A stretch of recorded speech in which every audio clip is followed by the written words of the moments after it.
చూసారు కదా, కర్రీ అయితే మనకి రెడీ అయిపోయిందండి.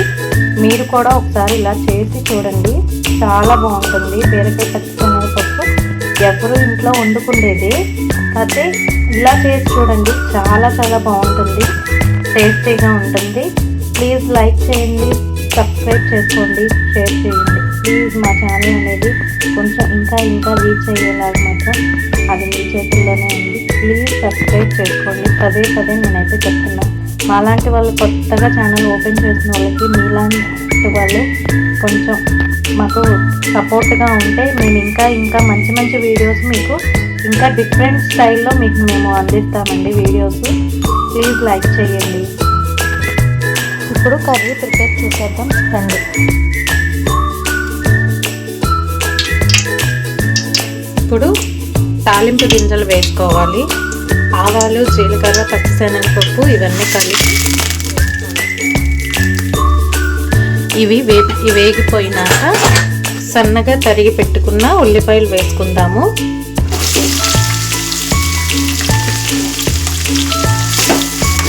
ఒకసారి ఇలా కలుపుకొని బాగా బ్రౌన్ కలర్ వచ్చేంత వరకు వేయించుకుందాము. ఇప్పుడు ఒకసారి ఉల్లిపాయలు ఫ్రై అయినాయో లేదో చూసుకుందామండి.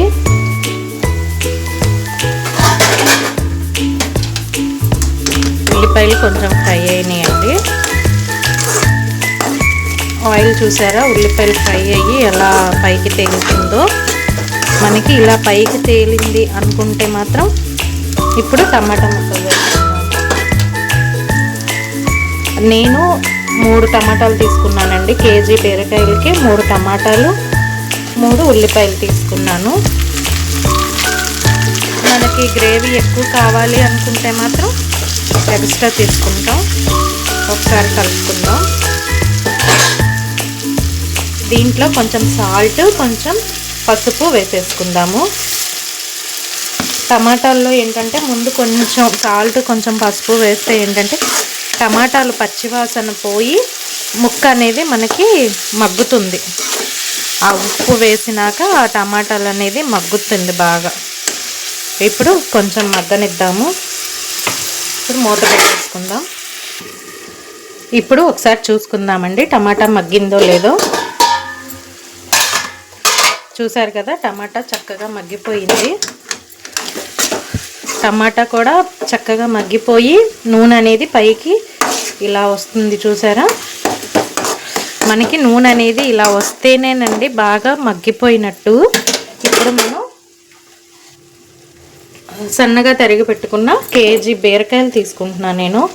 ఒకసారి బీరకాయలు కోసుకునేటప్పుడు మీరు చెక్ చేసుకోండి, అంటే ఒక్కొక్కసారి చేదు వస్తుంది. బీరకాయలు ఎంత లేతగా ఉన్నా, ఫ్రెష్గా ఉన్నా చేదు అనేది వస్తుంది. ఒకసారి అది కూడా కోసుకునేటప్పుడు మీరు చెక్ చేసుకోండి. ఒక్కసారి కలుపుకుందాము. ఇలా నార్మల్గా ఇలా కలుపుకోండి. మరీ హెవీగా కలిపేస్తే ఏంటంటే గుజ్జుగా ఉండదు. మనకి ఏంటంటే కొంచెం బీరకాయ కూడా మొత్తం స్మాష్ అయిపోయినట్టు ఉంటుందన్నమాట. అదొక్కటి చూసుకోండి మీరు. ఇలా నేను నార్మల్గా లైట్గా కలుపుతున్నానండి. ఇందులో ఉన్న వాటర్ అంతా బయటకు వచ్చేసేంత వరకు, మగ్గిపోయేంత వరకు మనం స్లో ఫ్లేమ్లో పెట్టుకుందాము. ఒక్కసారి ముక్క ఎలా మగ్గిందో చూసుకుందామండి. ఒకసారి కలుపుకుందాము.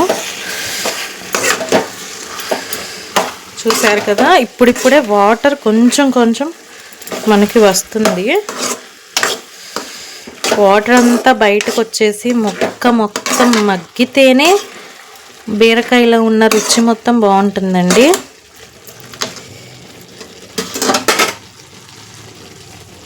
నేను దీంట్లో ముందుగా ఉడకపెట్టుకొని పక్కన పెట్టుకున్న పచ్చిశనగపప్పు అనేది వేసేసుకుంటున్నాను.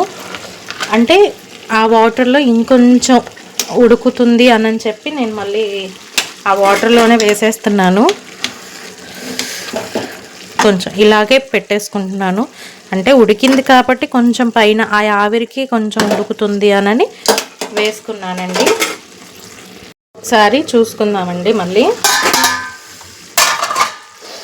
వావ్, మూత తీయంగానే ఆ బీరకాయ, ఆ పచ్చిశనగపప్పు ఫ్లేవర్ అనేది మంచి స్మెల్ వస్తుందండి. బీరకాయ పచ్చిశనగపప్పు కాంబినేషన్లో టేస్ట్ లేకుండా ఎవరుంటారు చెప్పండి?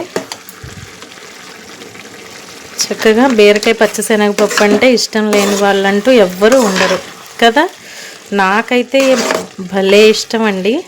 మీరు కూడా ఒకసారి చేస్తారు, కానీ నేను ఈ స్టైల్లో ఒక్కసారి చేసి చూడండి, మీకు కూడా ఎంత రుచిగా టేస్టీగా ఉంటుందో. ఇప్పుడు నేను ఇందాక కొంచెం ఉప్పు పసుపు వేసుకున్నాను కదా, సాల్ట్. ఇప్పుడు మళ్ళీ కూర మొత్తానికి సరిపడా కారం, సాల్ట్, ధనియా పౌడర్, జీరా ధనియా పౌడర్ 2 కలిపి వేస్తున్నానండి. ఒకసారి ఇలా వేసేసుకుందాము. ఒకసారి కలుపుకుందాం. ప్లీజ్ మా ఛానల్ ఎవరైతే కొత్తగా చూస్తున్నారో వాళ్ళు మాత్రం సబ్స్క్రైబ్ చేసుకొని లైక్ చేసి షేర్ చేయండి. మాలాంటి కొత్తగా వచ్చిన వాళ్ళని మీరు సపోర్ట్ చేయకపోతే ఎవరు చేస్తారు చెప్పండి?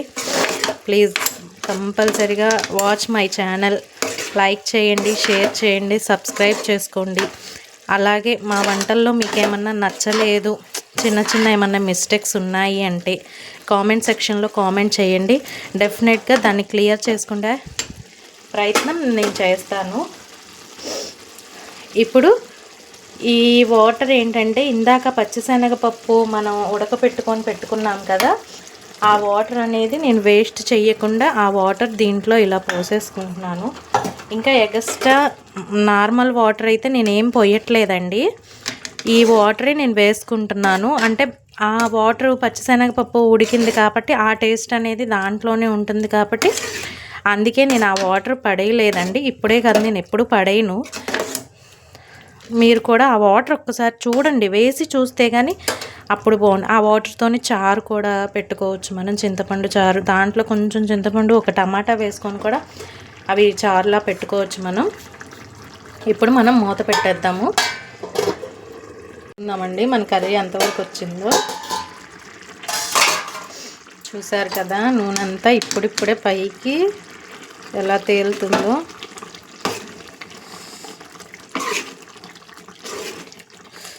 చూసారు కదా, ముక్క కూడా మనకి బీరకాయ అనేది ఎక్కడ చితురు అవ్వకుండా ముక్కగానే చక్కగా కనిపిస్తుంది. చూసారా, బీరకాయ అనేది ఏదైనా ఇలా దోసకాయ ఇలాంటివన్నీ ఏంటంటే ఎక్కువసేపు తిప్పకూడదండి. తిప్పితే ఏంటంటే ముక్క అనేది స్మాష్ అయిపోయి అది పేస్ట్ లాగా వస్తుందన్నమాట.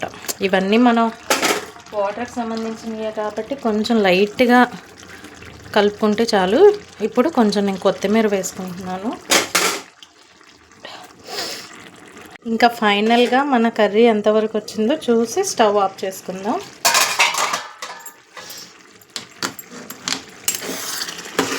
చూసారు కదా, మన కర్రీ అయితే అయిపోయింది.